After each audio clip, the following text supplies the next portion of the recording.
All right, black man driving with his son in the passenger seat. All of a sudden, a black and white rolls up behind the car with their lights on. He pulls over, and after a few minutes, the interaction results in the officer pointing a gun at the car's window. Now, that is not a new scenario, but the one you'll hear about next happens in a virtual reality game created as a teaching tool where the user learns what it feels to be black in America. That's coming up next when Take Two continues in 60 seconds. Stay with us.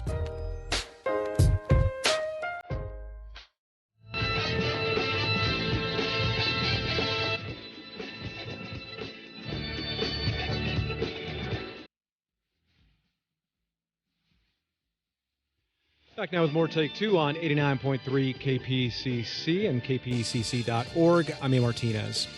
The national debate centered on race and policing feels different than times past. It's a sentiment that's been echoed to us again and again by members of our community in recent weeks. Now, leading many of the discussions around what it truly feels to be black in America are young black voices using the medium of their choice to speak their truth. Now, it's with that in mind that I want to introduce you to Bryant Young, a former USC game design student who channeled his experiences navigating race in America into a virtual reality experience where the user is thrust into a digital world of a black American. It's called Our America, and Bryant Young is with us now. Welcome to Take Two.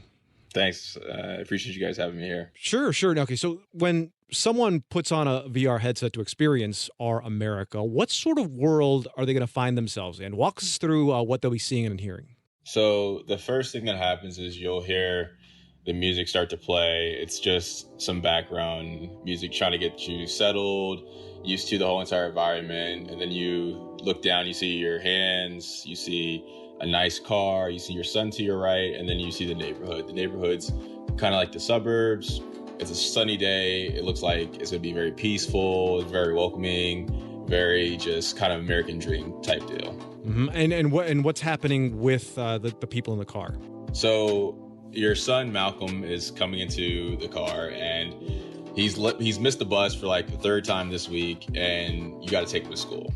Immediately, we hit the audience with something that is impactful and something that's heavy. So immediately, you come right off, and you hear that Malcolm's being called racial slurs at school on the bus, and that's why he's missing it, right?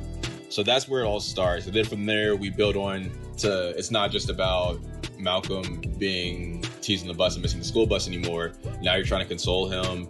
And so just small interactions like that, slowly building it into this nice father-son bond where you can kind of appreciate how you're responding to Malcolm and how Malcolm's growing in the story. Okay, now let's play a clip. You're in the car with your son, Malcolm, and then you get this call from your boss. This isn't the day to pull one of your...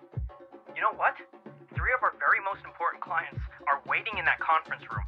I can't keep stalling to make up for you and your constant tardiness. Maybe you people are on a different time, but at this company, 9:30 means at 9:25 you're late. I phoned Rachel this morning. I had to take my kid to school. This is also the first time I heard that they were coming. If I had had a heads up... I don't need the shuck and jive, and I don't need to give you a heads up, buddy. Work starts at 9:30, period. All right, so there's a level of drama attached to a lot of the things that the boss says. And now you got to make some decisions. So, Bryant, what can you choose to do, and how will that impact the story? The main thing is that there's always 4 choices. There's 2 choices that will always be in there. One thing that some black people will do, other things that black people may think to do. And the other 2 choices are just kind of traps to get you to say something that you would not be able to say if you were black in America. And then there's pressure, too, because right there the boss is putting some actual work pressure on the father. Right, exactly. The main thing that we were trying to do with this whole story is that now you get the sense of urgency, like, oh, I gotta go. And just to because you're already late for work, you're trying to get your kid to school, and then now your boss is calling you. So now this urgency is picking up, and then it all culminates at the police stop where it's kind of like, what do I do now? So let's get to that part. You get stopped by the police officer. Here's what that sounds like. It's okay, Malcolm. We're just going to talk to the police. Maybe I missed a turn back there, a signal or something. And that scene is actually based on something that happened to you and your dad in real life. Tell us that story. So I was about 16. I was a junior in high school. We were driving back from getting my first car, just kind of like the story. It's supposed to be a very happy day for me. And we're on the interstate and we get pulled over by a cop. I immediately look over at the speedometer and I'm like, oh, we're going 70 into 70, so probably not get a ticket for speeding. I'm like, maybe the lights are out or something. We pull over. The first thing my dad does is like, he looks over at me. He's like, make sure your hands are where he can see them. And so at this point, I realized, because usually my dad is a very calm person, but I realize that now he's kind of like aware of like how bad the situation could go. The cop walks up. He asks us for the license and registration. I remember my dad saying, he turns to the cop and says, the license registration is in the glove box. Bryant, can you get the license registration out the glove box? I go to reach for the glove box, and out the corner of my eye, I see the cop spin around and reach for his weapon, and I like immediately just froze. And in that moment, I thought I was going to die. That's kind of where this whole project came from, is that I wanted people to get the chance to experience that same moment that I felt when I was driving back with my dad. When you were creating that part of the game, and you mentioned how it's based on something that happened to you, did it bring back those memories of that? I mean, how did you work through the memories to actually put it in the game? I was never really focused on me, myself, and my memories. It was always just, I want to create this project to create empathy for the Black community so people can know what we go through.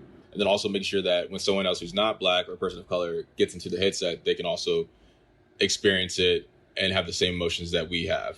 We're talking to Bryant Young. He's creative director of a new virtual reality video game called A America.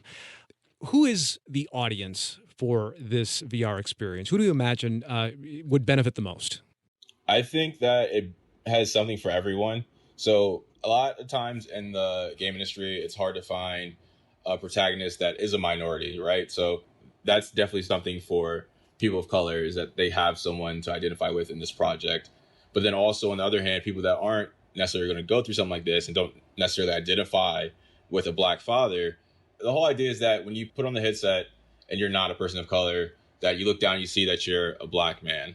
Because you don't actually see your body, the only thing you see are your hands. I think that allows people to really get into the mindset. And not only that, but the fact that now you're looking over to your son on the right. And the whole buildup before the cop scene is to get you attached to your son. And once people get into that immersive state, it's very hard to detach from it. All right, so I got to come clean here. When I first heard about what you're working on, Our America, I had to know if surviving the encounter with the police as a Black man means that you've won the game, so to speak. I mean, or actually, maybe the bigger question is this a game? Can you even win at this game? So that's the one thing that sets this project apart from a lot of things that you would normally think of as games, is that there is no real win state per se. Like, the best case scenario is you get arrested, but as you see in the video that we posted on our YouTube page, the result of that interaction was that Malcolm actually got shot and died. So there's really no winning the game. You can survive, but there's nothing to really say allow you to beat the cop or win. You've been working on building Our America for several years now. I mean, way before the recent Black Lives Matter protests. How do you see it fitting into this social change movement that's going on right before our eyes right now? I think it's my way of protesting. I haven't been out in the streets since the lockdown, but this would be my way of protesting by bringing a light to our community and showing people what we experience on a daily basis. Now, you just graduated from USC with a master's in computer science. What's next for you, Bryant? So right now I'm actually trying to finish Paul's project, because right now it's in a beta state, and I want to publish that by the end of summer. And anytime you have an experience that is unique to you and you want to show other people what it's like to go through that experience, I feel like this would be a vehicle and a way to show people that. That's Bryant Young, creative director of a new virtual reality video game called Our America. Bryant, thanks a lot. Thank you so much. I really appreciate it.